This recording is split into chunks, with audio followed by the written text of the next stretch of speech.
तो hello friends, very very very good afternoon.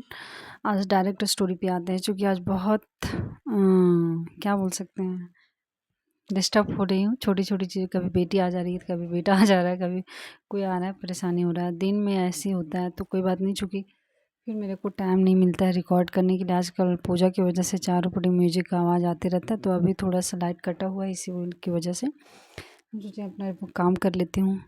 तो देखिए, स्टोरी है mix up at birth. Mix up at birth का मतलब क्या है? ये स्टोरी बहुत मज़ेदार है कि आप देख पाएंगे कि बच्चे के जन्म के समय क्या गड़बड़ी हो जाता है। और अक्सर ये थोड़ा सा आपको जागरूक बना देगा कि जब भी किसी का बच्चा हॉस्पिटल में जन्म ले तो पेरेंट्स को किस तरह से एक्टिव रहना चाहिए, किन किन चीज़ों को नोटिस करना चाहिए।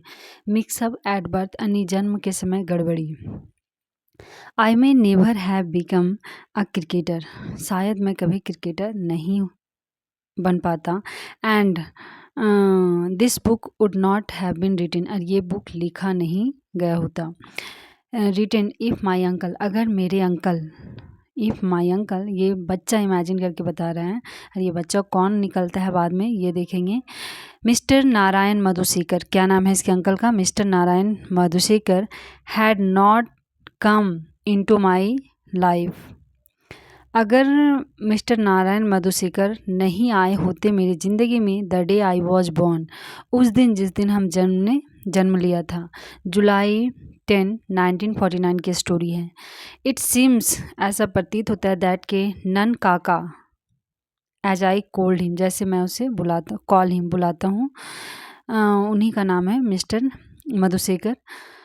Who had come to see, जो आए हुए थे, सी मी मतलब मुझे देखने के लिए, इन द हॉस्पिटल में, ऑन माई फर्स्ट डे, पहले दिन। आज थोड़ा ग्रामर के रूल पे फोकस नहीं कर पाऊँगी, ठीक है ना। डे इन दिस वर्ल्ड, ये दुनिया में वो पहले इंसान थे जो हॉस्पिटल में मुझे देखने के लिए आए हुए थे। Noticed a little hole near the top, उन्होंने नोटिस किया, ध्यान दिया, लिटिल होल मतलब यानी छोटा सा छेद था, near the top. Near the top, किस चीज़ का टॉप के बगल में बात हो रहा है, देखिए।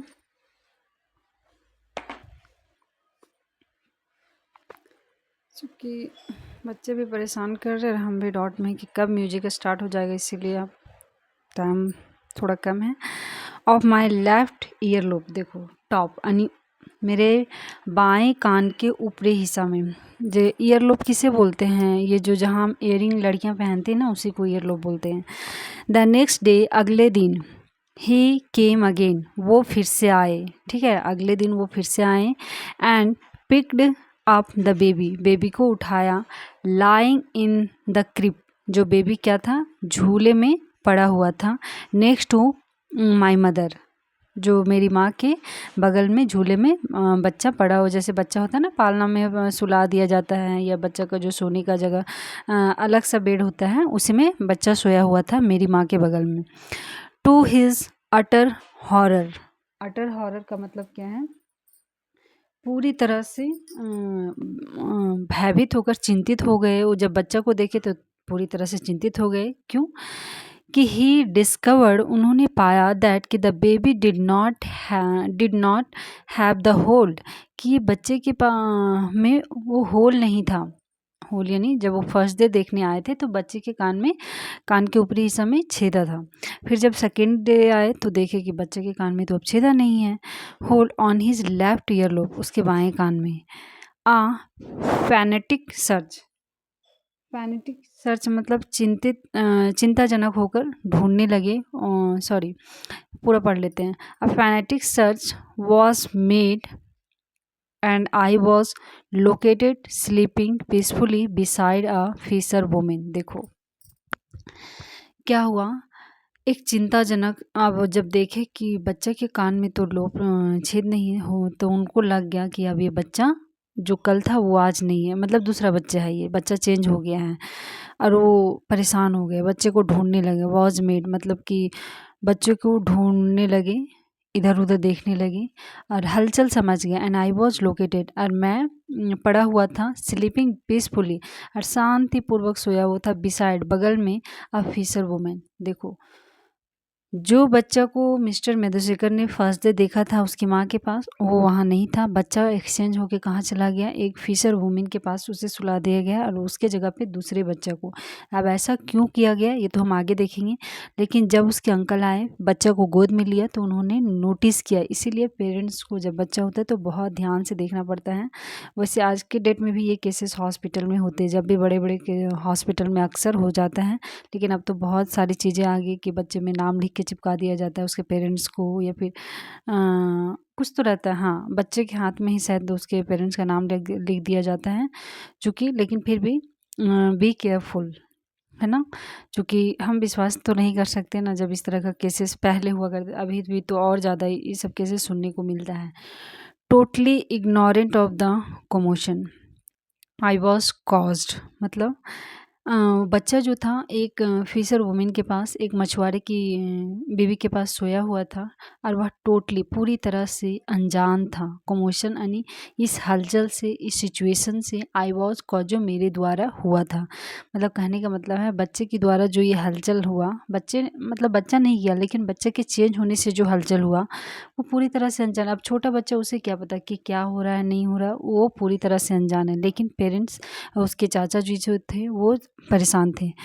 द मिक्सअप इट अपियर्स, जो ये गड़बड़ी था वो प्रतीत हो रहा था, followed after the babies had been given their bath. देखो ये जो मिक्सअप गड़बड़ी कब हुआ था, कब हुआ, फॉलोड आफ्टर, उसके बाद the baby had been given their bath, जब बच्चों को नहलाया गया। ठीक है, जब बच्चे को नहलाया गया उसके बाद ये मिक्सअप वाला झंझट, मतलब गड़बड़ी वाला काम हुआ। कैसे, जैसे होता है ना कि बच्चे को नहला दिया गया, अब नहलाते समय हो सकता है कोई दूसरा नर्स होगी, ज़रूरी नहीं, उस सब का भी तो टाइमिंग शिफ्ट होते चेंज होते रहता है। तो वो नहला के हो सकता है दूसरे पेरेंट्स के, सब बच्चे तो छोटा में बच्चे एक जैसे ही लगते हैं सारे बच्चे। अगर आपको एक साथ में 5 6 7 बच्चा सुला दिया जाए तो आप कंफ्यूज हो जाएंगे कि मेरा बच्चा कौन सा है। तो वही नहाने के समय मिक्सअप हो गया, क्योंकि जो नर्स होगी उसे पता नहीं चला कि कौन किसका बच्चा है, तो झट से जाके वहाँ सुला दी। लेकिन गार्जियन वो तो पहचान लिया ना। तो वही देखिए, देयर बाद I am grateful to my uncle, और मैं अपने अंकल का बहुत शुक्रगुजार हूँ, फॉर नोटिसिंग द होल, उन्होंने जो मेरा नोटिस यानी ध्यान दिया मेरे छेद को। For I have often wondered, और मैं अक्सर चिंतित होता हूँ, दैट कि वॉट वुड हैव हैपेंड, क्या हुआ होता, if nature had not marked me, अगर नेचर प्राकृतिक में मुझे चिन्ह नहीं दिया होता, है ना। ये तो प्राकृतिक का दिया हुआ था ना इसका। ठीक है, भगवान ने इसे ये साइन दे के भेजा था, मेड मी, भेजे थे, sorry marked me out, perhaps शायद, I would have given grown up to be a fisherman walking somewhere along the west coast. क्या बच्चा, अब देखो क्या बता रहा है कि शायद अगर भगवान ने ये मार्क्स मुझे चिन्ह नहीं दिया होता तो शायद आई वुड हैव ग्रोन, तो मैं पलता बढ़ता, है ना, एक फिशर मैन के घर में, है ना, एक मछुआरे के घर में, वर्किंग समवेयर कहीं काम कर रहा होता, अलोंग द वेस्ट कोस्ट यानी समुद्री एरिया में मछुआरा का जो ज़्यादातर काम होता है वो अपना ही अकॉर्डिंग काम कर, मतलब कि वो मछुआरे वाला ही काम करता है, बच्चे भी वही सीख जाते हैं। लेकिन अब वैसा नहीं रहा, ये स्टोरी बहुत पहले की बता रहा है, तो बच्चा यही इमेजिन करके बता रहा है। अब देखिए आगे, west coast, and what about the babies, और उस बेबी के बारे में क्या, हो जो फार अ स्पेल टुक माई प्लेस, जो मेरे जगह पे सुला दिया गया था, मेरा जगह पे उसको लिटा दिया गया था, उसके बारे में क्या, आई डोंट नो, मैं नहीं जानता। If he is interested in cricket और whether he will ever read this book, है ना, मैं नहीं जानता कि वह क्रिकेट में रुचि रखता भी है और यह बुक पढ़े भी, निश्चित है कि वह कभी भी यह किताब पढ़ पाएगा या नहीं पढ़ पाएगा, ये इमेजिन करके बता रहा है। आई कैन ओनली होप, मैं सिर्फ आशा करता हूँ, मैं सिर्फ उम्मीद करता हूँ, दैट कि इफ़ ही डज, कि अगर वो ऐसा करता है, he will start taking a little more interest in, तो वो थोड़ा और इंटरेस्ट लेना शुरू कर देगा क्रिकेट में। अब देखिए ये बच्चा कौन निकला, थोड़ा सा मैं आज जल्दी की हूँ, है ना, तो ये पूरी तरह से दिमाग डिस्टर्ब हो गया है बच्चों से।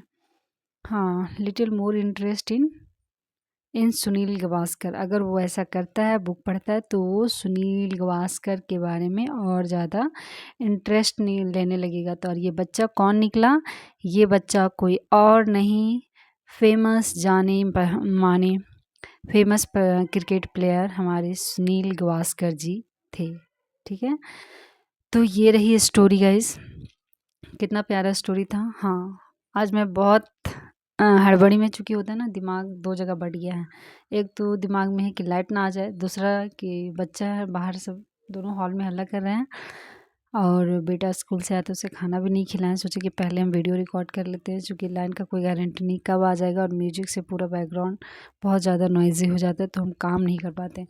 तो थोड़ा-सा मैं भी अच्छे से नहीं एक्सप्लेन कर पाई, चूँकि हड़बड़ी में मुझे टाइम नहीं मिल पाया, है ना। तो ओवरऑल स्टोरी हम समझ गए हैं। स्टोरी क्या था और स्टोरी किसके बारे में था? सुनील गावस्कर जी के बारे में था।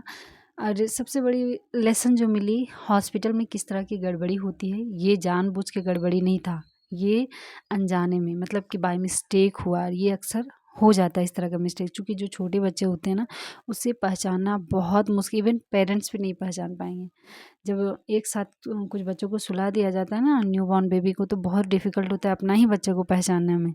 ठीक है, अगर आप मतलब कि पेरेंट्स जब बहुत ध्यान से देखेंगे तो पहचान लेते हैं कि कुछ ना कुछ बच्चे में सिंबल रहता है। अगर ऊपर ऊपर से आप देख लिए तो वैसे आप कंफ्यूज हो जाएंगे कि मेरा बच्चा कौन है।